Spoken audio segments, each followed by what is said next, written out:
కీర్తనల గ్రంథం 37వ సంకీర్తన 37వ సంకీర్తన దయచేసి తీద్దాం.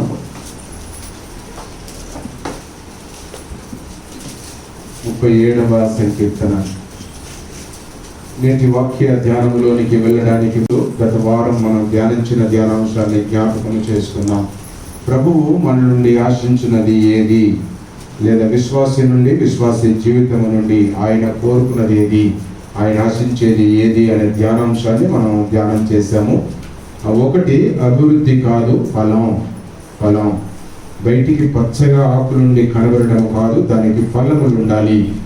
ఎంత ఎదిగాము అన్నది ముఖ్యము కాదు, కానీ ఎంత ఆధ్యాత్మికంగా ఫలించావు అన్నది ముఖ్యం, విశేషం అన్న సంగతిని మనం ధ్యానం చేసాము. ఒకటి. రెండవది అద్భుతము ముఖ్యము కాదు, దేవుని యందు నమ్మకము కలిగి బ్రతకాల.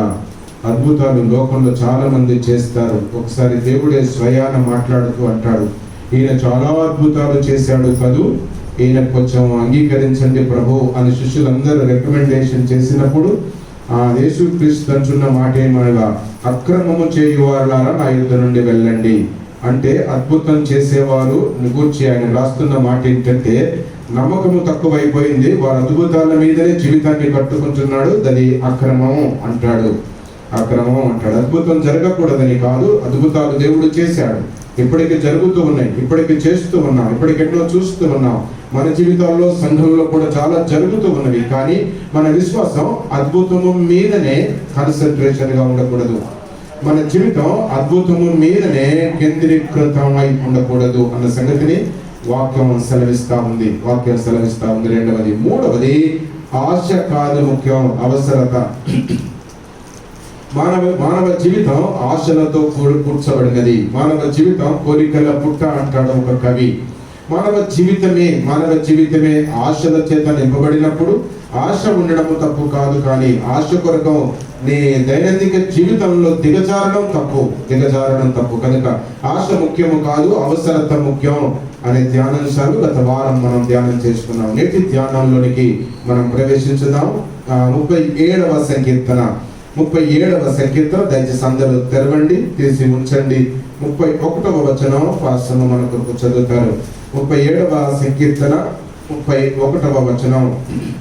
వారి దేవుని ధర్మశాస్త్రము వారి హృదయంలో ఉన్నది, వారి అడుగులు జారవు. తలలు వంచి ప్రార్థన చేద్దాం. పరిశుద్ధుడైన మా పరమ తండ్రి, మీకు స్తోత్రాలు.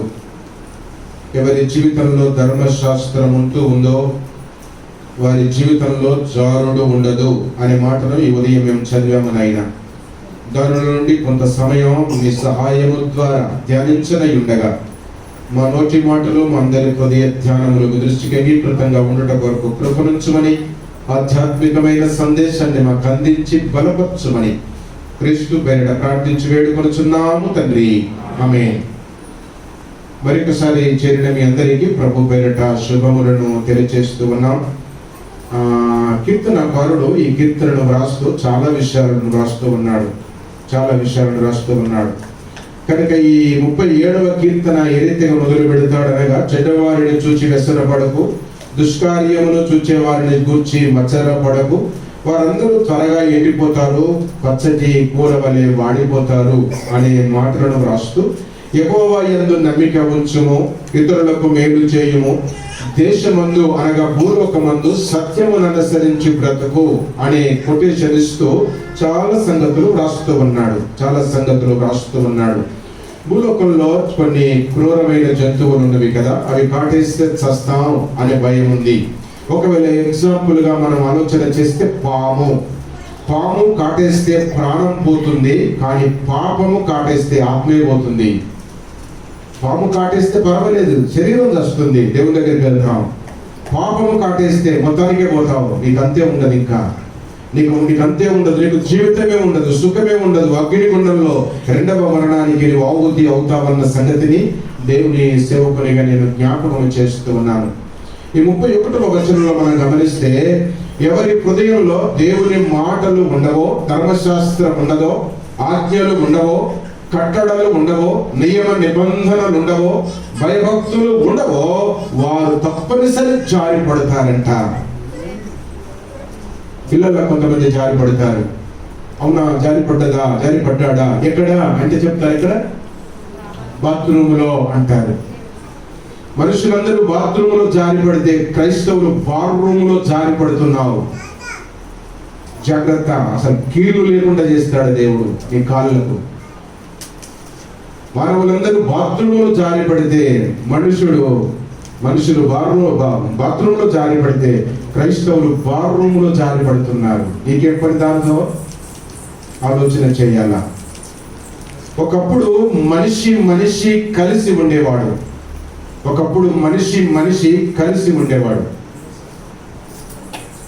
ఒకప్పుడు మనిషి కలిసి ఉండేవాడు. ఇప్పుడు మనిషి మిషన్ కలిసి ఉంటున్నాడు. ఏ మిషన్ నన్ను అడగొద్దు, మీకు బాగా తెలుసు. కుట్టు మిషనా, ఫోన్ మిషనా, ల్యాప్టాపా, నెట్ మిషనా, సెల్ ఫోన్ మిషనా? మిషన్ అంటే అర్థమైపోయింది, యాంత్రికుడు అయిపోయాడు. యంత్రమే. భార్య బిడ్డలు వద్దుడికి, భగవంతుడు వద్దు, దేవుడు వద్దు, ఇంట్లో ఎవరొద్దు, ఎవరి పట్టింపులు లేవు. ఇంట్లో నలుగురుంటే నలుగురికి 4 ఫోన్లు, 4 ముఖాలు, ఎడముఖం ఇప్పుడెముఖం. వీడు తూర్పు, ఆవిడ పడమ, ఇవి దక్షిణం, ఉత్తరం. ఏమవుతుందో తెలియదు. ఇంట్లోకి ఎవరు వస్తారో ఎవరు పోతారో ఏం తెలియదు. ఏంటబ్బా, ఒకప్పుడు అందరూ కలిసి మనుషులు ఐక్యతతో ఉమ్మడి కుటుంబముగా ఎంత సౌఖ్యంగా, ఎంత సంతోషంగా ఉండేవారో. మనిషి మిషన్ అయ్యాడు. అందుకే జీవితం బర్బాద్ అవుతుంది. సీరియస్గా తీసుకోవాలా? నీకేం తెలుసు, నీ ముఖానికి పొట్టుకుంటే 4 అక్షరాలు ఇంగ్లీష్ రాదు, మిషన్ చెప్తా మాకు బోవలేదు. నీ బోవ లేకుండా పర్వాలేదు బిడ్డ, అగ్నిగుండాలు ఉండక మంచిది. మిషన్తో పోరాడి ఓటీ డ్యూటీ చేసి గడించావు, బిల్డింగ్ కట్టావు, బంగారం నిలబెట్టావు. అగ్నిగుండంలో కాలితే ఎవరికయ్యి? మిషన్ కొంచెం పక్కన పెట్టు, మినిస్ట్రీలోనికి రా. మిషన్ పక్కన పెట్టి మినిస్ట్రీలోనికి రా. మినిస్ట్రీ ఉందా? లేదు మనకు. అది వారు వస్తే అది ఆమె నన్న వెంటనే ఎవరు ఎక్కడుంటున్నామో అది లేదు. ఇంత పని జరుగుతుంది, ఒక్కసారి నడుమొచ్చావా? ధైర్యం పెడుతున్నా. తినడం వదిలిపెట్టు, మొక్కలను నొప్పులు వదిలిపెట్టు, ముసలను వదిలిపెట్టు.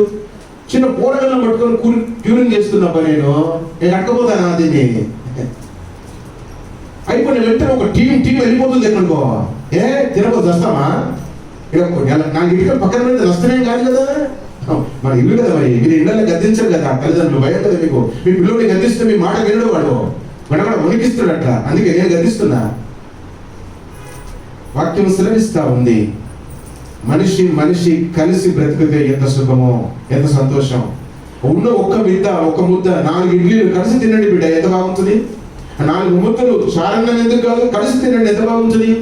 బిర్యానీ వండుకున్నా ఇంటి నిండా, డెక్ష నిండా, ఇంటి నిండా జనం. ఎక్కడో ఏంటో ఆ ఫెలోషిప్ లేకుండా పోయింది. చాలా జాగ్రత్త సుమ. మానవ జీవితం జారిపడడానికి ఇలాంటి చిన్నవే దేవుని యొక్క వాక్యాన్ని ఉద్దేశించి నేను గుర్తు చేస్తున్నాను. మనిషి ఉద్రేకంతో బ్రతకొద్దు. మనిషి ఉద్దేశంతో బ్రతకాల. దైవోద్దేశమే అయితే ఇక నీ జీవితానికి ఏ బాధల బందీ లేదు. గ్యారంటీ మన పరలోకంలో ఉంటామని. కనుక మనిషి ఉద్రేకాలు మానవ జీవితాన్ని కృంగదీస్తుంది. ఉద్దేశం దేవుని చిత్తాన్ని నెరవేరుస్తుంది. తండ్రి ఉద్దేశం కుమారుడు నెరవేర్చాడు క్రీస్తు. ఆయన ఉద్దేశాన్ని ఈ పూట మనం నెరవేర్చగలిగితే మనల్ని మించిన వారు భూమి ఎవరు లేరు. కనుక ఈ ఉదయం మనం నేర్చుకునే సత్యం ఏమనగా, ఉద్రేకంతో వద్దిక చాలు. మనకు ఉద్రేకం, నీ ఉడుకు రక్తం, ఉద్రేకం, నీ ఆడటం, నీ ఉరుకులాట ఇక చాలు బిడ్డ. అట్టని నేను ఇంట్లో ఉండమని చెప్పట్లే, ఇంట్లో కూర్చోమని చెప్పట్లే. పని చేయాలా, ఆడటం పడాలా, పరుగులు తీయాలా, దేవుని కొరకు నిలబడాలా, నీ ఉద్యోగం కొరకు నిలబడాలా, నీ కుటుంబం కొరకు నిలబడాలా. బట్ దేవుని ఉద్దేశం కూడా నీ జీవితాల్లో ఉండాలా. అంత నీ ఉద్దేశమేనా? మనం మన ఉద్దేశాలను పక్కన పెట్టి దైవోద్దేశము ప్రకారం నేను బ్రతకగలిగితే మన గ్యారంటీ ఇస్తాను. నేను బాండ్ పేపర్ మీద రాసిస్తాను. దేవుని ఉద్దేశం మన జీవితంలో నెరవేర్చగలిగితే పరలోకంలో ఆయన కుడి పార్శ్వంలో మనదే సీటు. జబదయి కుమారుడు తల్లి పిల్లలు కాదు, మనం ఉంటాం. నువ్వు ఉంటావు, నేనుంటాను. దేవుని యొక్క వాక్యం సెలవిస్తా ఉంది. దేవుని వాక్యము భక్తులను కాపాడుతుంది. అసత్యం మనం అందరికీ తెలుసు, కానీ భ్రష్టులను కాపాడదు. భక్తి భ్రష్టత్వంలో చాలా మంది ఉన్నారు. మీకు ఒకవేళ ధైర్యంగా ఉంటే, ఏమైనా డౌట్ వస్తే, ఏమైనా అనుమానం వస్తే, అవునా నేనా అనేది ఉంటే మీరు ఫోన్ చేయండి ఇండివిజువల్గా. నేను చెప్తాను జాతకం అంతా.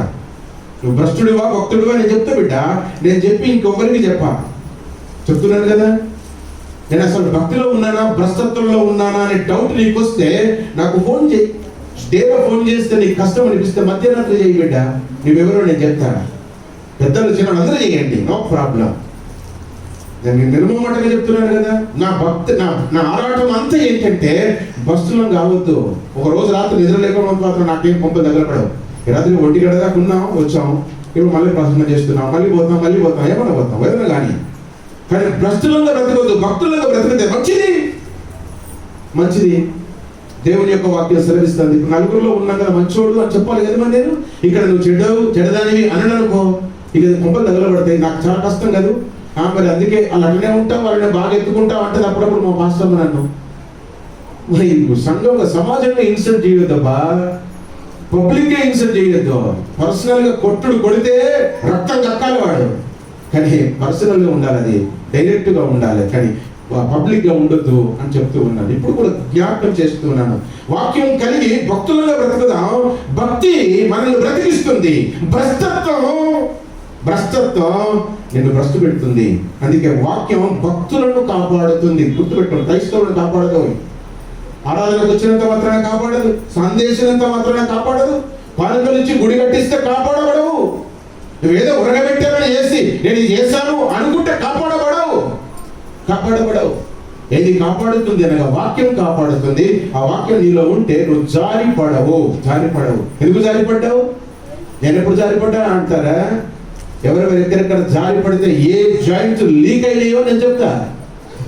దేవుని యొక్క వాక్యం సెలవిస్తా ఉంది.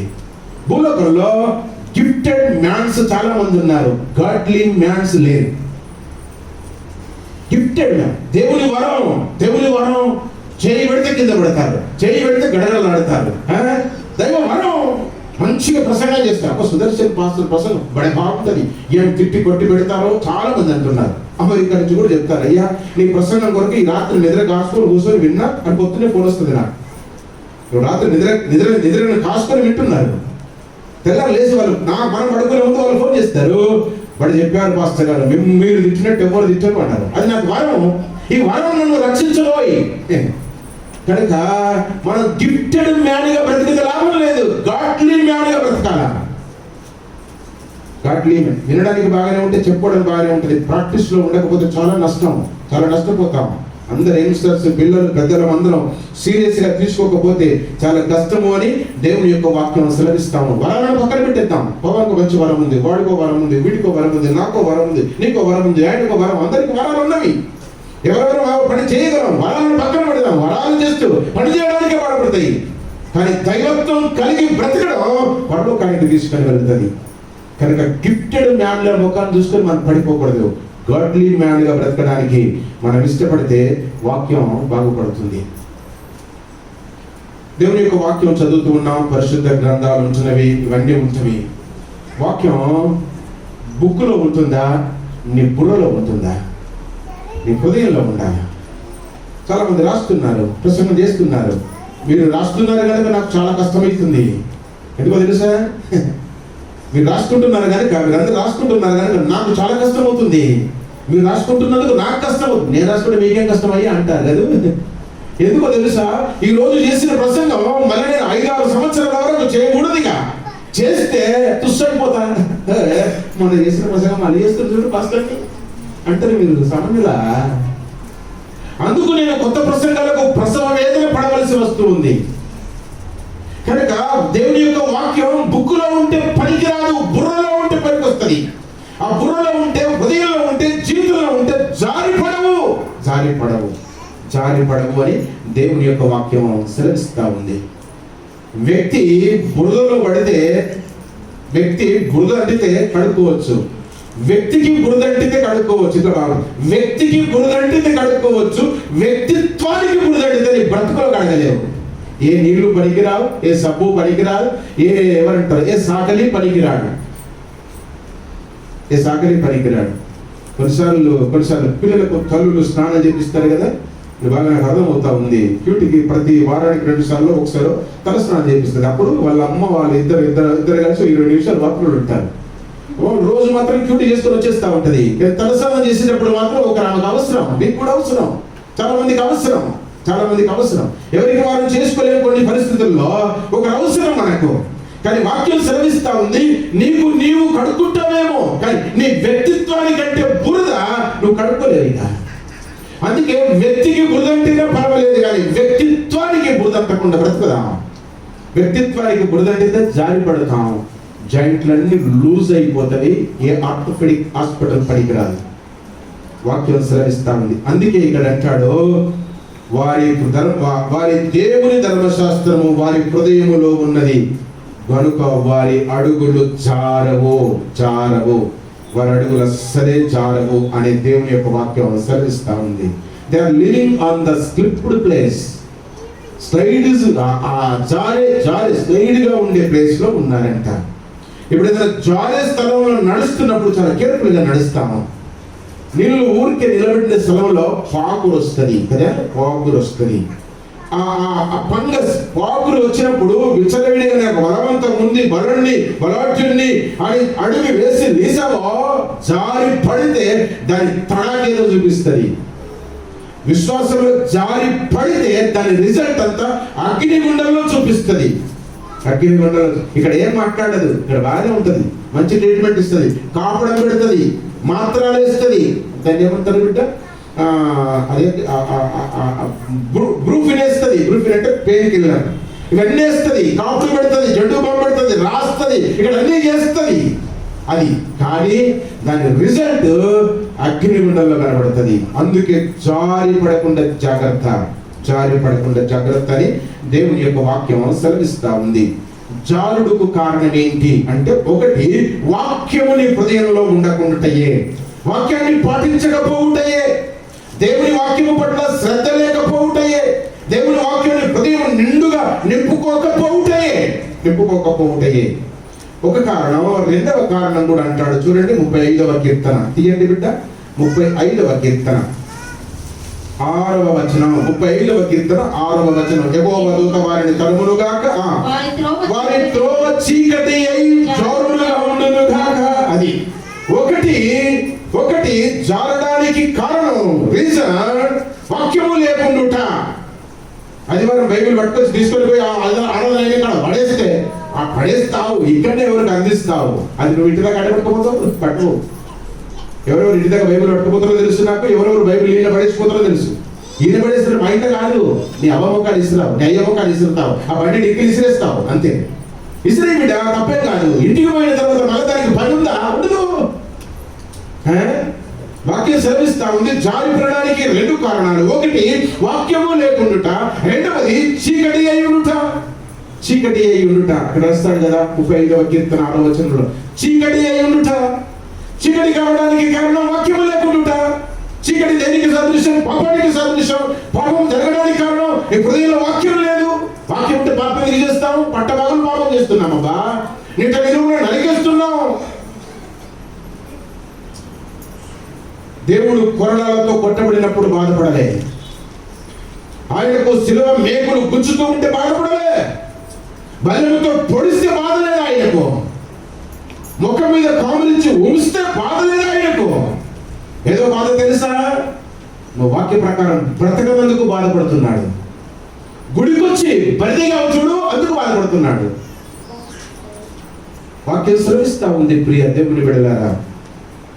చీకటి, ఆధ్యాత్మికమైన చీకటి మనల్ని అలుముకుంది, కాళ్ళు తడబడుతున్నది, జారి స్లిప్డ్ స్థలంలో ఉన్నాం. అందుకే ఆ స్థలం నుండి నువ్వు వచ్చేసేయాల. తిమోతి, ఎవరుడా నీ ఎవరి హెచ్చరిక నుండి పారిపోయాడు. అక్కడ ఉండలే, బాగుంది నాకని, బాగుంది, ఇంకోటి ఎయ్యిరా అల్లే. యోసేపు పాపం అలుముకుంది, పరుగులు తీశాడు, గొంతులేశాడు, అక్కడి నుంచి పడిపోయాడు. వాక్యం సెలవిస్తా ఉంది, ఏ స్థలంలో ఉన్నాం? జారుడానికి కారణాలు ఏంటి ఇంకా అంటే 2-3 చూపిస్తాను. దయచేసి మనం స్పీడ్గా ముందుకు వెళ్దాం. ఒకటి యెషయా గ్రంథం 1వ అధ్యాయం. గత వారాల్లో మనం ధ్యానం చేసాం. ఎత్తును ధ్యానం చేసినప్పుడు ఆ మాట మనం చదివాము. 2వ వచనములు అంటాడు, యెహోవా మాట్లాడుచున్నాడు, ఆకాశం ఆలకించుము, భూమి చెవియొగ్గుము. నేను పిల్లలను పెంచి గొప్పవారినిగా చేసి తిని, పెద్దవారినిగా చేసి తిని, వారు నా మీద తిరగబడి. ఒకటి జారిపడడానికి కారణం, 2 కారణాలు, మేజర్ రీజన్స్ చూసాం. ఒకటి చెప్పాలా, వాక్యము లేకుండుట. రెండవది చీకటిలో ఉండుట. చీకటి నీకు బాగుంది బిడ్డ, చీకటిలో ఉన్నావు. అమావాస్య చీకటి ప్రియులారా, దానికి అధికారం ఉన్నది ప్రియులారని పెద్దలు పూర్వ భక్తులు పాడబడేవారు. అమావాస్య చీకటి అంట, అపవాదికి అధికారం ఉంటుందంట. పాపాలన్నీ చీకటిలో జరుగుతున్నవి. అందుకే చీకటి జీవితం మనకొద్దు. వాక్యం సెలవిస్తా ఉంది. ఒకటి, అవి 2 కారణాలైతే కింద 3 కారణాలు మీకు చూపిస్తాను. ఒకటి, దేవుని వాక్యానికి లోబడకుండుట. జారిపడడానికి మెయిన్ రీజన్ ఏంటి అంటే వాక్యానికి లోబడట్లే. వాక్యానికి లోబడితే కింద పంపించుకోవాల్సిన అవసరం నాకెందుకు లేదు. వాక్యానికి లోబడట్లే నెంబర్ 1. రెండవదిగా 119వ కీర్తన చూడండి. 119వ కీర్తన దయచేసి చూడండి. 11వ వచనం. 119:11 చదవండి. నీ ఎదుట నేను పాపము చేయకుండానట్లు నీ వాక్యమును నీ హృదయంలో నీ వాక్యము ఉంచుకొని ఉన్నాను. నా హృదయంలో నీ వాక్యము. ఒకటి, వాక్యానికి లోబడకుండుట. రెండవది, హృదయంలో వాక్యము ఉండకపోవుట. మూడవది మనం చూద్దాం. చూడండి, అదే 119వ కీర్తనలో ఉన్నారు కదా, 197వ వచనం చదవండి. 97వ వచనం చదవండి. ధర్మశాస్త్రం నాకు ఎంతో ప్రియముగా ఉన్నది, దినమెల్లా దానిని నేను ధ్యానించుచున్నాను. దాని జారిపడడానికి 3వ రీజన్ ఏంటంటే నీ వాక్యాన్ని నువ్వు నెమరు వేయట్లే. అందుకే ముందు ఎద్దును గురించి ధ్యానం చేశాం. అది నెమరు వేస్తుంది, నువ్వు నెమరు వేయట్లే. అది నెమరేస్తుంది కనుక అంత బలంగా ఉంది, బలము కలిగి బ్రతుకుతుంది. అది గడ్డి తిని బలం పొందితే, నువ్వు బిర్యానీ తిని బలం లేదు నీకు. ఎందుకో తెలుసా? అది నెమరేస్తుంది, మనకు నెమరలేదు. అది అందుకే పాడైపోతున్నాం. వాక్యం ఏమంటుంది అనగా జారిపడడానికి 3వ రీజన్ వాక్యం. దేవుని వాక్యం నిత్యము మనం ధ్యానించట్లే. ధ్యానం అంటే ఇప్పుడు ఉందిలే ధ్యానం. ఈ గంట ఉంటుంది, బాగానే భక్తిగా ఉంటారు. నేను తిట్టినా, కొట్టినా, మంచిగా చెప్పినా, నవ్వించినా, వారాయణం చేసినా చక్కగా కూర్చుంటారు, కుదురుగా కూర్చుంటారు. ఇప్పుడు కథలో నాకు తెలుసు ఏం చేస్తుంది. సిక్స్త్ స్టాండర్డ్ కళ్ళు మూస్తారు, లేచి వేస్తారు, బాగానే ఉంది.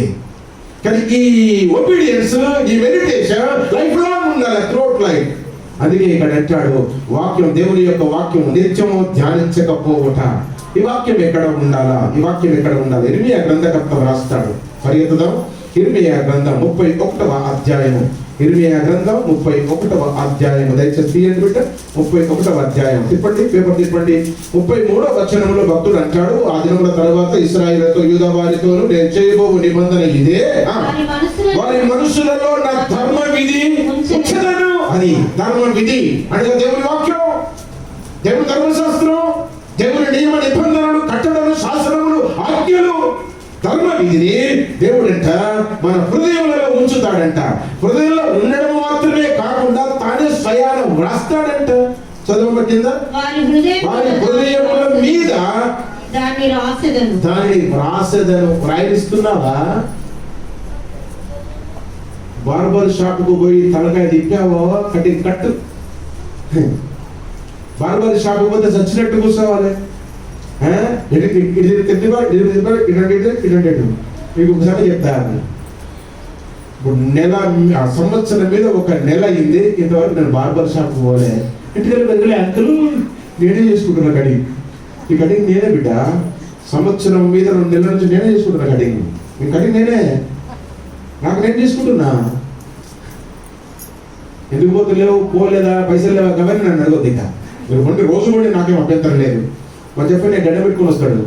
నా గడ్డ చేసుకుంటే నాకు చేసుకోలేదు అంకులు, హైదరాబాద్లో పుట్టిన బుద్ధి లేదు, నేను నేర్పిస్తానా అంటే వారానికి ఒకసారి పోయి తీసుకుంటాడట. ఎందుకు రోజుకి 50 రూపాయలు 100 రూపాయలు మరి. అందుకే వారానికి ఒకసారి తీసుకుంటాడంట. నేను నేర్పిస్తానా? నేను రోజుకు 2 సార్లు తీస్తే అవసరమైతే నీకు కూడా నేర్పిస్తా అని చెప్పా. ఇప్పుడు గుర్తు చేసేది ఏంటో తెలుసా? ఆయనే రాశాడంట. నువ్వు రాయిస్తున్నావా? అసలు రాయిస్తున్నావా? రాయట్లే, కుదురుగా కూర్చోవట్లే. దేవుడు రాద్దామని వస్తే రాయనియట్లే, మూసేసుకున్నావు, బుక్ మూసేసి బ్యాగ్లో పెట్టి జిప్పు క్లోజ్ చేసి అక్కడ పడేస్తే అయిపోయాయి. మళ్ళీ ఎప్పుడో అవునా వదిలిబిడ్డ, రోజు రోజు దేవుడు వాక్యం రాస్తాడు. నువ్వు మెడిటేషన్ చేస్తే ఆయన ధ్యానం ఇస్తాడు, దాన్ని నువ్వు ప్రింట్ చేసుకోవాలా, దాన్ని నువ్వు వారమంతా దినమంతా నెమరు వేస్తుండాలా. దానివల్ల నీకు చాలా మేలునైనా, చాలా మేలు. కొరింథీయులకు రాసిన పత్రికలో పౌలు రాస్తాడు, 2 Corinthians 3rd chapter 3rd verse, 3వ అధ్యాయము 3వ వచనం. రాతి పలకల మీద గాని సిరాతో గాని రాయబడక, ఎంత చక్కగా రాస్తున్నాడు పౌలు. రాతి పలకల మీద రాయలేదంట, రాళ్ళ మీద చెక్కబడింది కాదంటిది. రాతి పలకల మీద, బుక్కల మీద మార్కర్తో కాదు. మార్కర్ పెన్నులు ఉంటాయి కొన్ని కదా, అది మెటల్ మీద రాస్తే కూడా పోదా, మార్కర్తో రాస్తే బాగా గీకిగా పోదనుకోండి, రాస్తే పోదనుకోండి. కానీ ఇక్కడ అంటాడు, రాతి పలకల మీద గాని సిరాతో గాని వ్రాయబడక, అసలు మెత్తని హృదయములు అను పలకల మీద జీవము గల దేవుని ఆత్మతో వ్రాస్తున్నా. అది ఎంత శ్రేష్టమైన మాటలో చూడు. పరిశుద్ధాత్ముడే స్వయాన దిగి వచ్చి నీ హృదయం మీద ఆయన వ్రాస్తున్నాడు. సిరాతో కాదు, రాళ్ళ మీద కాదు, నీ మెత్తని హృదయం మీద ఆయన వ్రాస్తుంటే వ్రాయనిస్తున్నావా? అది వ్రాయబడిందా? ప్రింట్ అయ్యిందా? ఆలోచన చేయాలి. కనుక దేవుని యొక్క వాక్యం ఈ ఉదయం జ్ఞాపకం చేస్తా ఉంది. ఒకవేళ దేవుని యొక్క వాక్యమే కనుక ఈ రీతిగా వ్రాయబడి వాక్యాన్ని హృదయంలో నింపుకొని వాక్యాన్ని నెమరు వేసుకుంటూ వాక్య ప్రకారమే భక్తిలో బ్రతకగలిగితే జీవితంలో ఎన్నో గొప్ప కార్యాలు జరిగిస్తాడు దేవుడు. దేవుని వాక్యము పట్ల శ్రద్ధ కలిగి బ్రతికిన వారి పట్ల దేవుడు దాచి ఉంచిన మేలులు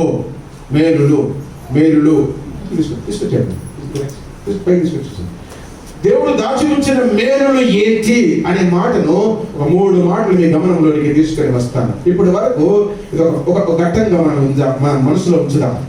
మనం తొట్టుపడకుండా, జారుడు స్థలంలో ఉన్నాం.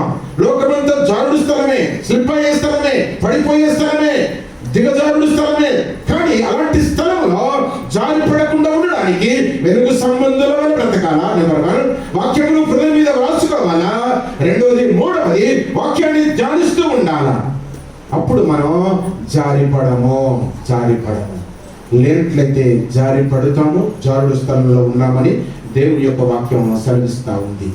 దేవుని వాక్యము పట్ల శ్రద్ధ కలిగి బ్రతికితే మనం జారి పడము. ప్లస్ దేవుడు మేలులు చేకూరుస్తాడు. ఏవా మేలులు? 3 తలంపులు మీ గమనంలోనికి తీసుకొని వస్తాను. దయచేసి జాగ్రత్తగా ఈ ధ్యానాన్ని మీ మనసులో ఉంచండి. ఒక 5 నిమిషాలు బ్రేక్ తర్వాత మనం మిగిలిన ధ్యానంలోనికి మనం వెళదాం. కనుక జారుడు స్థలం భూమి మర్చిపోకూడదు.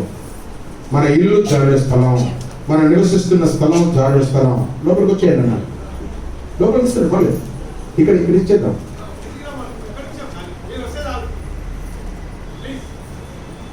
ఇక్కడికి వచ్చేసి బాగుంటుంది జనం అన్న. రమ్మనండి పర్లేదు, శోభన రమ్మనండి. ఇక్కడ అంటే జనం ఉంటారు బాగా. వచ్చేసామా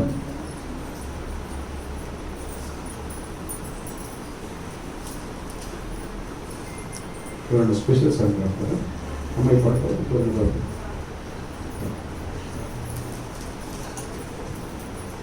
జీవితంలో నీలా ఉండాలని యేసునాలో ఎంతో ఆశున్నది. జీవితంలో నీలా ఉండాలని యేసునాలో ఎంతో ఆశున్నది.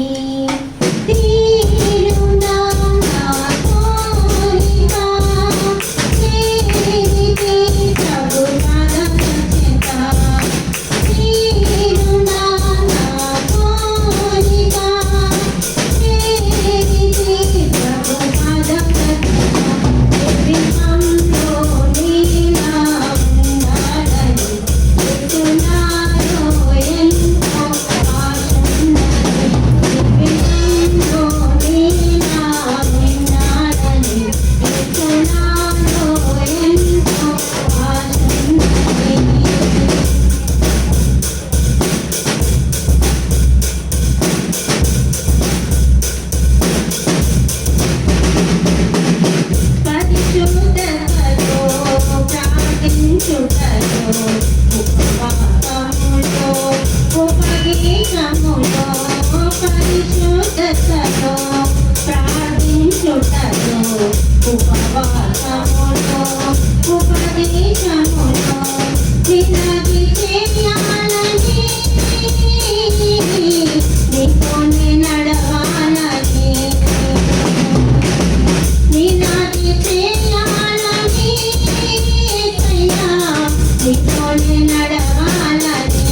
నీతోనే నడచి నీ దరికి చేరాలని నీ దారి చేసి నీతోనే నడచి నీ దరికి చేరాలని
దేవుడి నామానికి స్తుతి కలుగును గాక.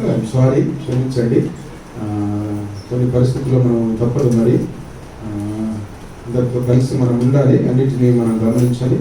వారు పైకి రాలేక కాలు పెయిన్తో ఉన్నారు, పైకి రాలేనని రెక్టర్ చేశారు, తిరిగి వెళ్ళవలసి వచ్చింది. నా లైఫ్లో ఈ 37 years మినిస్ట్రీలో ఇది ఈరోజే ఫస్ట్ టైం. వాళ్ళకి వచ్చిన తర్వాత నేను అలాంటి కార్యక్రమానికి బయటకు వెళ్ళడం, పరిస్థితులు కొన్నిసార్లు అలాంటివి జరిగిస్తాయి, మనం కాదనడానికి కుదరదు. ఇంకా రాను రాను క్రైస్తవ సంఘాలు చాలా విద్యుత్ సమస్యలు ఎదుర్కోవాల్సి వస్తుంది. అందరితో మనం సమైక్యంగా ఉన్నట్లయితే చాలా కష్టం.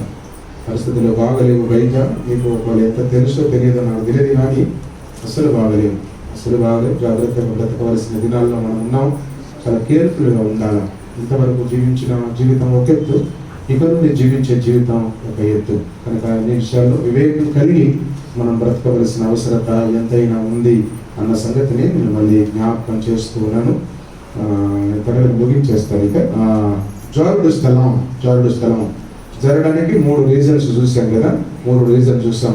2 మెయిన్ రీజన్స్. ఒకటి వాక్యము లేకుండుట, రెండవది చీకటి అయ్యుండుట. వాక్యం లేనప్పుడు జీవితం చీకటిలోనికి నడిపించబడుతుంది. కనుక తద్వారా మనం జారి పడతాం. దేవుని యొక్క ఉద్దేశం మనం జారి పడకుండా కొరకు ఆయన సర్వ విధాల ప్రయత్నం చేస్తూ ఉన్నాడు. మనం జారి పడకుండా ఉండాలి అంటే, ఒకటి వాక్యానికి విధేయులమై ఉండాలా, రెండవది వాక్యం మన హృదయముల మీద వ్రాయబడాలా, మూడవది వాక్యాన్ని మనం ధ్యానం చేస్తూ ఉండాలా. అదే ధ్యాసగా బ్రతకాలా. ఒక పూట భోజనం లేకపోతే చాలా మంచిది, ఆరోగ్యానికి చాలా మంచిది. కానీ ఒక పూట మెడిటేషన్ లేకపోతే మాత్రం చాలా నష్టపోతావు. అది నీకు కనబడదు ఇప్పుడు ఇక్కడ, దాని లోటు తర్వాత తెలుస్తుంది. బ్రతుకులో ఒక్కరోజు ధ్యానం చేయలే ధనవంతుడు నీటి చుక్క కొరకు ఏడుస్తున్నాడు, గతి లేదు ఎక్కడ.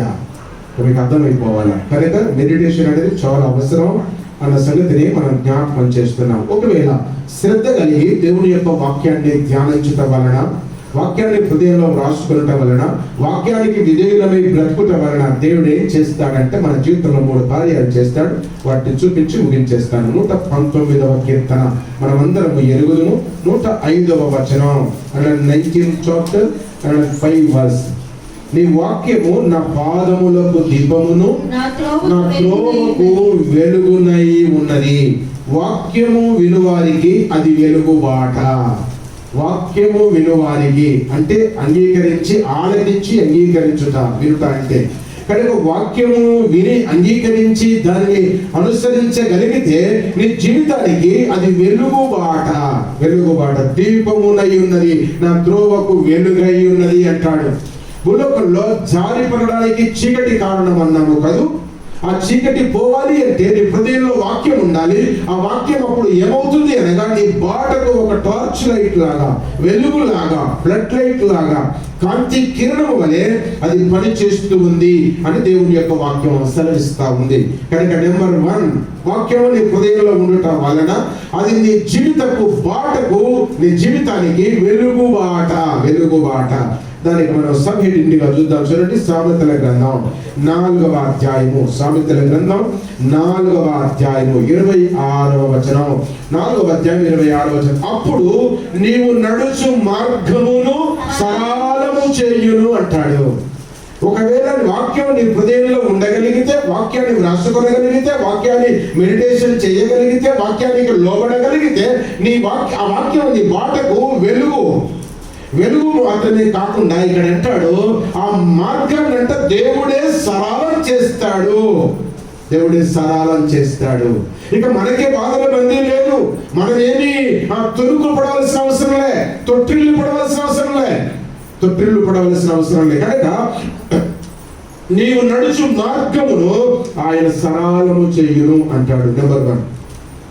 అదే 6వ అధ్యాయం చూడండి, దయచేసి 6వ అధ్యాయం 22వ వచనాన్ని మనం చూద్దాం. నీవు త్రోవను వెళ్ళినప్పుడు అది నిన్ను నడిపించును, అది నిన్ను కాపాడును అంటాడు కింద. నువ్వు త్రోవను వెళుతూ ఉన్నప్పుడు నీకు ఇంకెవరో అవసరం లేదు, ఉండాలి తోడు. బట్ నడిపించేది ఏది అంటే వాక్యం. వాక్యం. కనుక వాక్యం నీ హృదయంలో ఉండుట వలన ఎప్పుడు ఏది అవసరమో ఆ రకాల మోల్డ్ అయి అది నీకు అందించబడుతుంది. ఎగ్జాంపుల్ చెప్తాను మీకు ఈజీగా అర్థం కావడానికి. పూర్వపు దినాలలో ప్రయాణం చేసేటప్పుడు ఇంట్లో భోంచేసి ఆ సాయంత్రం రాత్రి వరకు ప్రయాణం చేయాలి, నడుచుకుంటూ వెళ్ళాలి కనుక వాళ్ళు పట్టినంత అన్నం అక్కడ తీసుకొని వెళ్ళేవారు. ఇప్పుడు మంచి మోడల్ క్యారేజెస్ వచ్చినాయి అబ్బా, చాలా వెరైటీస్ ఆఫ్ క్యారేజెస్ వచ్చినవి. ప్లాస్టిక్ లో ఉన్నవి, స్టీల్ లో ఉన్నవి, స్టైల్ స్టీల్ లో ఉన్నవి, రకరకాలు వచ్చినవి క్యారేజెస్. ఎన్నెన్ని క్యారేజెస్, ఎన్నెన్ని డబ్బాలు, ఎన్నెన్నో వచ్చినాయి. నేను చిన్న దినాల్లో, పూర్వపు దినాల్లో క్యారేజెస్ ఉండేవి కాదు. అల్లంత గుడ్డను బాగా ఉతికి ఆ తడిగుడ్డలో అన్నం పెట్టేసి కట్టేసి, అన్నం మధ్యన కూర వేసి లేదా పచ్చడి వేసి అన్నాన్ని గుడ్డలో ఖర్చులో పట్టుకొని వెళ్ళేవాళ్ళు.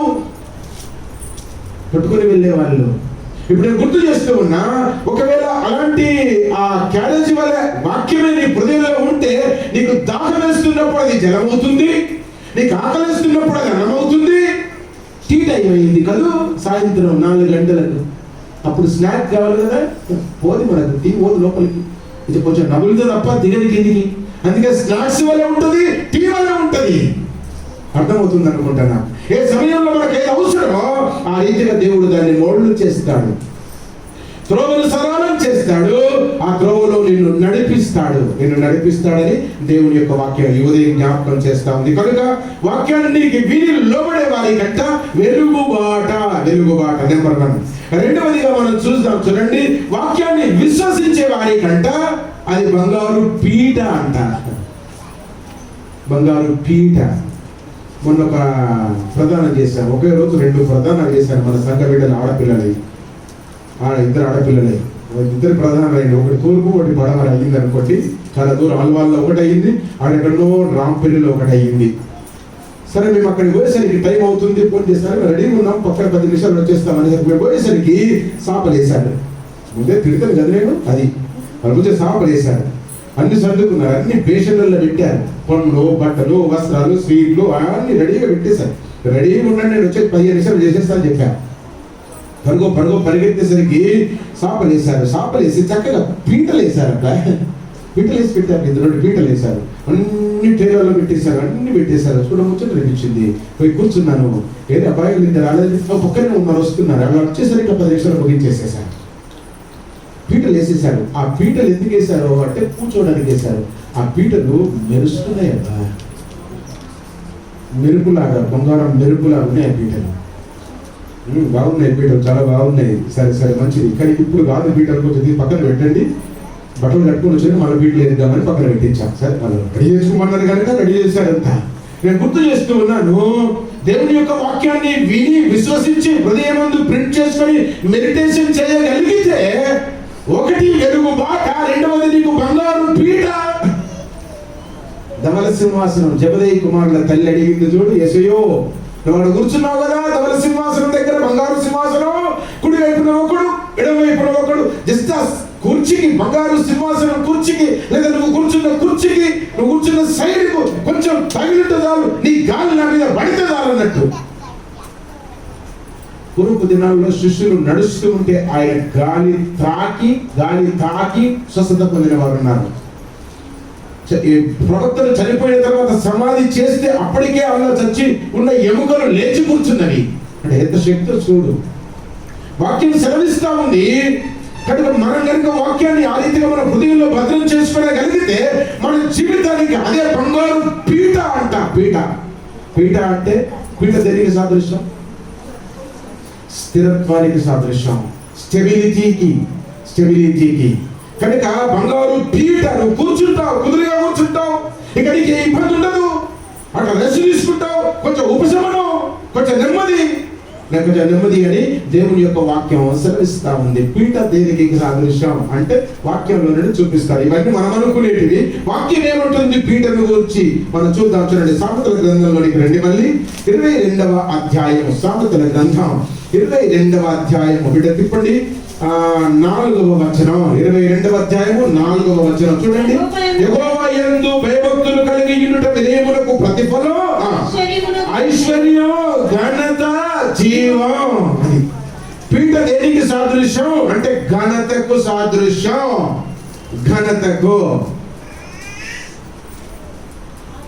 ఎప్పుడు కూర్చోకపోయినా పిల్లప్పుడైనా కూర్చోబెట్టాలి కదా. మరి పిల్లలను పైన కూర్చోబెడతారు. ప్రదానం చేసుకోవడానికి వచ్చింది మొన్న ఆవిడ, పాపం బిడ్డను. ఆ అమ్మాయి బట్టలు వేసుకొని వచ్చేసాం, కుర్చీలో కూర్చోబెట్టాం అబ్బాయిని కదా. నీకు ప్రదానం చేసింది కదా, కూర్చున్నావా చెప్పు. కుర్చీలో కూర్చున్నావు కదా. కోడలకు బట్టలు ఇచ్చేసి కట్టుకొని వచ్చేసి ముస్తాబాయి కోడలు కూర్చుంది, అత్తొచ్చి కాళ్ళ దగ్గర కూర్చుంది. పరిస్థితి మరి తప్పదు. ఇప్పుడు అందరికి కూర్చునేయడానికి ఆ ఇల్లు కడంగా ఉంది, వీళ్ళు తప్పదు. ఇంకా ఇప్పుడు ఆవిడ అవన్నీ చూడట్లే. ఆమె రేపు కూర్చుంటే ఏ పిల్ల కోడల పిల్ల కూర్చునేమే అంటది. మీ అమ్మ ఇదే నేర్పించింది అంటది. అర్థమవుతుందా? ఇక్కడ వాక్యం మాత్రం జ్ఞాపకం చేస్తా ఉంది. పీట ఎత్తైన స్థలం, కూర్చుండే స్థితి దేనిని సూచిస్తుంది అనగా ఘనతను. ఆ రోజు వరకు కూర్చొని ఇక ఎవరు మాట్లాడక కుదరదు. అత్త కూర్చోవాలా, అమ్మ కూర్చోవాలా, నాన్నమ్మ కూర్చోవాలా, జయమ్మ కూర్చోవాలి. ఇంకా కూర్చుంటే కూర్చోండి, లేకపోతే కూర్చోవాలి, తప్పదు. పీట ఘనతకు సాదృశ్యం. నీకు ఘనత కలగాలి అంటే ఆధిక్యత పెరగాలి, నీ లెవెల్ పెరగాలి, నీ ఏమంటారు డిగ్రీ పెరగాలి అంటే వాక్యమే కారణం. దానికి వాక్యమే కారణం. ఘనతకు సాదృశ్యం, ఘనతకు. ఇంకో మాట అంటాడు 21వ అధ్యాయం చేయండి. అదే సామెతల గ్రంథం అక్కడే ఉన్నారు కదా. 21 చదవండి నాన్న. 21 నీతిని కృపను అనుసరించు వాడు జీవమును, నీతిని, ఘనత. జీవం ఉంటదంట అక్కడ. చూడండి, ఈ పీటలో 1 ఘనత, 2వది జీవం. చాలా ఉన్నాయి అక్కడ. అవన్నీ నేను చెప్పట్లేదు, ఈజీగా అర్థం కావడానికి మీ మైండ్లో ప్రింట్ అయిపోవాలి. 1 వెలుగు బాట, 2వది బంగారు పీట. పీటలో 2 ఘనత, 2వది జీవం. 3వ మాట చెప్పేసి క్లోజ్ చేస్తాను. 3వ మాట 119వ కీర్తన. 119వ కీర్తన బిడ్డ తీయండి. 119వ కీర్తన 127వ వచనం. బంగారు కంటెను, అపరంజి కంటెను నీ ఆజ్ఞలు నాకు ప్రియముగా ఉన్నవి. బంగారు కట్టెను అపరంజి కట్టెను. బంగారం ఏమిటి, అపరంజి ఏంటి? రెండు ఒకటే నా పోయి, రెండు ఒకటే. బంగారం అంటే అపరంజి అంటే తేడా చెప్తా వినండి. ఇప్పుడు బంగారం అంటేనేమో ముడి బంగారం. అపరంజి అంటేనేమో అది శుద్ధిపరచబడింది, శుద్ధి చేయబడింది. ఇక దాంట్లో కల్విషం లేదు. నువ్వు షాపులో కొనే బంగారం కడ్డీలో కరగబెట్టి ఆవరణ చేస్తుంటే కొంత కొంత ఏమంటుందండి, కేడి. Very good, thank you. ఎవరు చెప్పారు? కేడి వెళ్తుంది, జీవన ఎడువేదా ఎక్కడే వెళ్తుంది. అది వాక్యం సెలవిస్తా ఉంది. కనుక అపరంజి దేని అంటారంటే వడగట్టిన దాన్ని అంటారు అపరంజి అని. వడగట్టిన బంగారం, నా బిడ్డ వడగట్టిన బంగారం అంటాడు. ఇంటికి పోయినాక బయట ఐరన్ కడ్డీలా ఉంటుంది అక్కడ. అమ్మ అంటది బంగారం, వడగట్టిన బంగారం. మంచిదే, దేవునికి స్తోత్రం. దండం పెడితే నీ బిడ్డకు వడగట్టిన బంగారమే అయితే, అది ఐరన్ కట్టే అయితే మూసలు పెట్టి కాలుస్తా, వంగే తట్ట చేస్తా అని వాక్యం అంటుంది, నేను కాదు. వాక్యం ఏమంటుంది అనగా, దేవుని వాక్యం కనుక మనం లోబడితే, వాక్యం హృదయంలో ఉంటే, దాన్ని మెడిటేషన్ చేస్తే, ఒకటి నీ త్రోవకు వెలుగు బాట, రెండవది నీ జీవితానికి బంగారు పీట, మూడవది నీ బ్రతుకుల్లో రత్నాల మూట. అది ఎన్ని వరహాలు కావాలో మూట. ఈ మూటలో నువ్వు ఎన్ని తోడుకుంటావో తోడుకో, ఒడవనివి. మన కుళాయిలు ఒడిసిపోతాయి, మన బాయిలు ఒడిసిపోతాయి, మన బోర్లు ఎండిపోతాయి, మన మన మన సంపులలో నీళ్ళు అయిపోతాయి. మనకు బోర్ లేదు, చర్చిలో వేసే పరిస్థితి రాలేదు, వేయలేకపోయాము, వేయలేదు, బోర్ లేదు. ఇంత పని నడుస్తుంది, అంత ట్యాప్ల మీద నడిపిస్తున్నాం. మీకు తాగడానికి లేవు, ఇంత బిల్డింగ్ కడుతున్నాం. ఏం చేయాలా? వెనుక పెద్ద సంపు కట్టా, పెద్ద ట్యాంక్ పట్టే సంపు. ఎప్పుడు కట్టా? ముందు చూపుతో ఎప్పుడో 20 ఏళ్ళ కిందనే కట్టేశాను. ఆ సంపులో నీళ్ళు అయిపోతే ముందర బాప్టిజం తోటి అక్కడి నుంచి కూడా అన్ని నీళ్లు ఎరువులు తీసుకొచ్చి నింపేస్తున్నాము. మళ్ళీ 2 రోజుల కన్స్ట్రక్షన్ సరిపోయే 2 నింపేస్తున్నాం. నువ్వు ఎంత నింపినా ఇవి అయిపోతుంది, కానీ ఇదెంత తోడినా ఇది అయిపోదు. అది చెప్పడానికి ఇక ఆమె చెప్పండి, ఆమె తోడనిది. ఇది తోడుతూ ఉంటే తరగని ధననిది, తరగని ధననిది. అందుకే ఇది ఒక పెద్ద రత్నాల మూట, వరహాల మూట. నీకు అప్పులైనయా? రా ఇక్కడికి, నేను ఇయ్యా. ఏ సేవకుడు ఇయ్యడోయ్, ఇది ఇస్తుంది, ఇది ఇస్తుంది, నాకు ఇస్తుంది, నాకు ఇస్తుంది, నాకు ఇస్తుంది, నీకు ఇస్తుంది. ఎన్ని కావాలని ఇస్తుంది.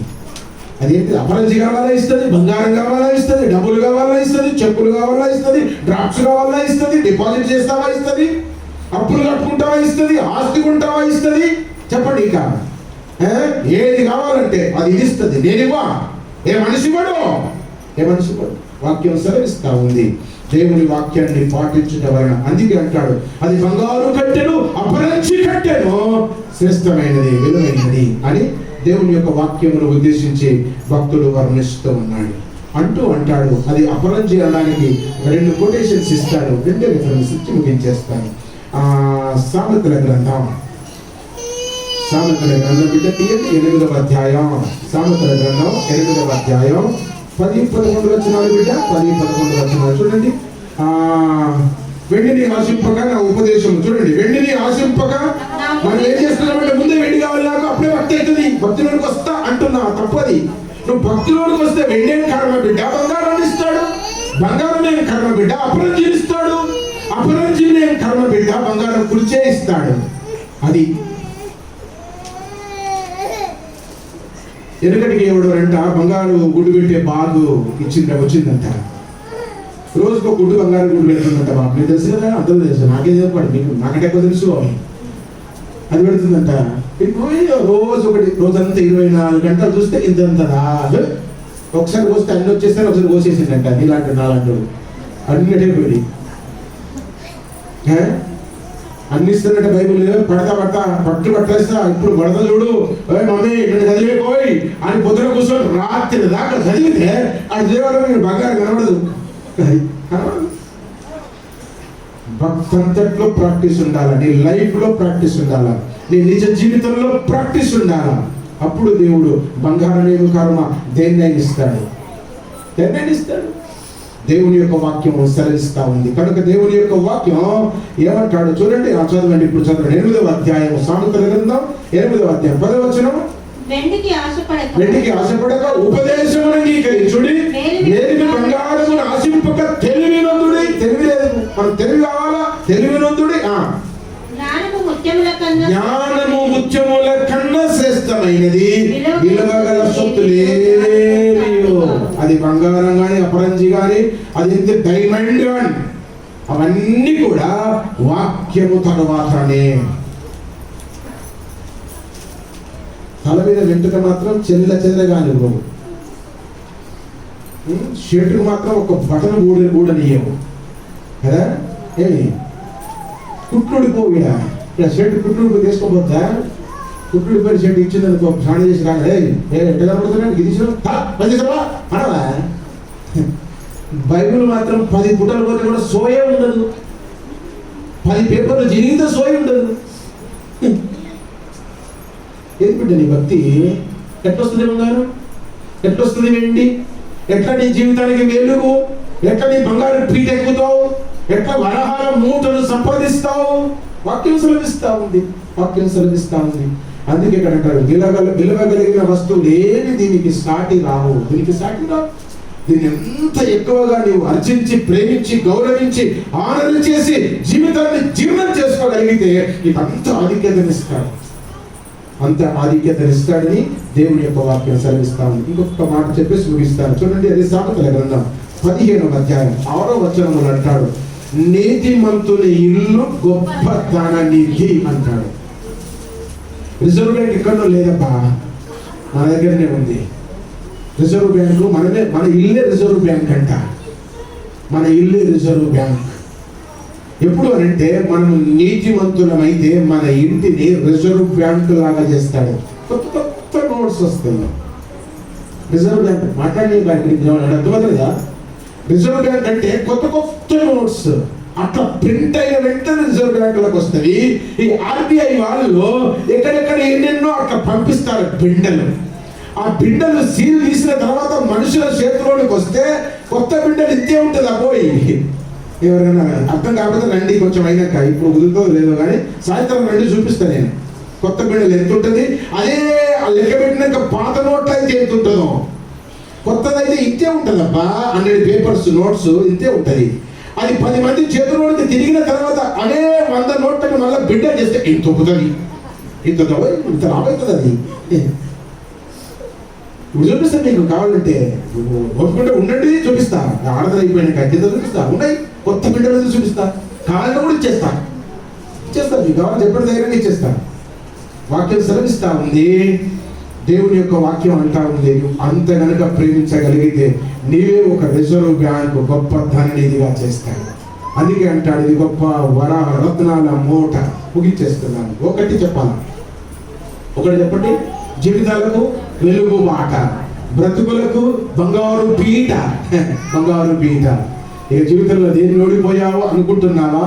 దానికే నీకు ఇది రత్నాల మూట. వెలుగుబాట, బంగారు పీట, రత్నాల మూట ఉందా? చేతుల్లో కాదు, హృదయంలో ఉండాలి, మనసులో ఉండాలి. నెమరు వేయాలి, మెడిటేషన్ చేయాలి, దాన్ని పాటించాలి, దానికి లోబడి బ్రతకాలి. అట్టి కృప ఎవరి జీవితాల్లో ఉందో వారెవ్వరు జారిపడరు. ఎవరు జారిపడుతున్నారు అనగా ఇది లేని వారు జారిపడుతున్నారు. ఇది నిన్ను జారిపడనివ్వదు. అందుకే దేవుని యొక్క వాక్యాన్ని కలిగి బ్రతుకుదాం, దానికి లోబడదాం, దాన్ని పాటిస్తాం, నిరంతరం నిలబడి నిత్యము ఆయన రాజ్యంలో శాశ్వత కాలం జీవించదుము గాక. తరలి ఉంచుదాం, ప్రార్థన చేద్దాం, తీర్మానం చేసుకుందాం. పాము కాటేస్తే ప్రాణం పోతుంది, పాపము కాటేస్తే ఆత్మయే పోతుంది. గిఫ్టెడ్ మ్యాన్గా ఉన్నామా, గాడ్లీ మ్యాన్గా ఉన్నామా? గొప్ప వరమా, గొప్ప మనిషివా? వరం ఎవరికి అవసరం లే. వాక్యం బుక్కులో ఉంటే కాదు, నీ బుర్రలో ఉంటే నీకు అది మేలు. వ్యక్తిత్వానికి బురదంటకుండా బ్రతుకుదాం. వ్యక్తికి బురదంటే కడుక్కోవచ్చు, వ్యక్తిత్వానికి బురదంటే కడుక్కోలేము. మనుషులతో కలిసి ఉంటున్నామా, మిషన్లతో కలిసి ఉంటున్నామా? విశ్వాసితో కలిసి ఉంటున్నాడా, అవిశ్వాసతో కలిసి ఉంటున్నాడా? నీ జత, నీ జోడు ఎవరితో? ఈరోజు నీ జోడును మార్చేసేయి. జీవితం మారాలి అంటే నీ దోస్తు మార్చేసేయి. అలవాటు మారాలి అంటే నీ పద్ధతులు మార్చేసేసేయి. బ్రతుకును దేవుడు దీవించాలి అంటే నీ బ్రతుకును కూడా నువ్వు కొంచెం మార్చుకొని నేర్చుకునే దానికి ప్రయత్నం చేయి. దేవుడు గొప్ప కార్యాన్ని చేస్తాడు. జారకుండా నిత్యం మనం ఉంటాం. జారుడుకు జీవితంలో రెండు కారణాలు. ఒకటి వాక్యము లేకుండుట, రెండవది చీకటిని అనుసరించుట. అవి రెండు దాటిపోవాలి అంటే వాక్యానికి లోబడాలా, వాక్యం హృదయంలో ఉండాలా, వాక్యాన్ని ధ్యానం చేయాలా. అది చేయుట వలన నీ జీవితానికి వెలుగుబాట, బ్రతుకు బంగారు పీట, జీవితాంతమున రత్నాల మూటగా అది నీకు పనిచేస్తున్నది. పరిశుద్ధులైన మా పరమ తండ్రి, కృప కలిగిన దేవా, నీకు స్తోత్రాలనైనా. మీ మితిలేని కృపను బట్టి, అపారమైన ప్రేమను బట్టి మా అందరి జీవితాల్లో ఎన్నో కార్యాలను చేశారు. నీకు స్తోత్రాలు. మేము జారి పడకుండుట కొరకై సర్వ విధాల మీరు ప్రయత్నం చేసి మీ కుమారుడైన యేసుక్రీస్తును భూలోకానికి పంపించారు. ప్రస్తుతం పరిశుద్ధాత్ముడుగా మాలో ఉన్నాడు. మీకు స్తోత్రాలనైనా. ఇంతటి శ్రద్ధ మా పట్ల మీరు వహిస్తూ ఉన్నందుకై కృతజ్ఞులం. ఈ ఉదయమును బట్టి స్తోత్రాలు, జరిగించిన ఆరాధనను బట్టి వందనాలు, చేరిన సంఘమును బట్టి స్తోత్రాలు, వినిన వాక్యమంతటిని బట్టి కృతజ్ఞతలు. జారి పడకుండుట కొరకై కృపణించుమని, స్థిరముగా నిలబడి గమ్యానికి చేరేంత వరకు మీ కృపను మాకు అనుగ్రహించుమని, మా త్రోవను సరళము చేస్తూ మమ్మల్ని నడిపించుమని స్తుతి కృతజ్ఞత వందనాలు చెల్లిస్తూ క్రీస్తు పేరిట ప్రార్థించి వేడుకొంచున్నాము తండ్రి. ఆమేన్. అందరం లేచి నిలబడదాము. ప్రభువు నేర్పిన ప్రార్థన దీవెనతో ఆరాధన ముగించుకున్నాం.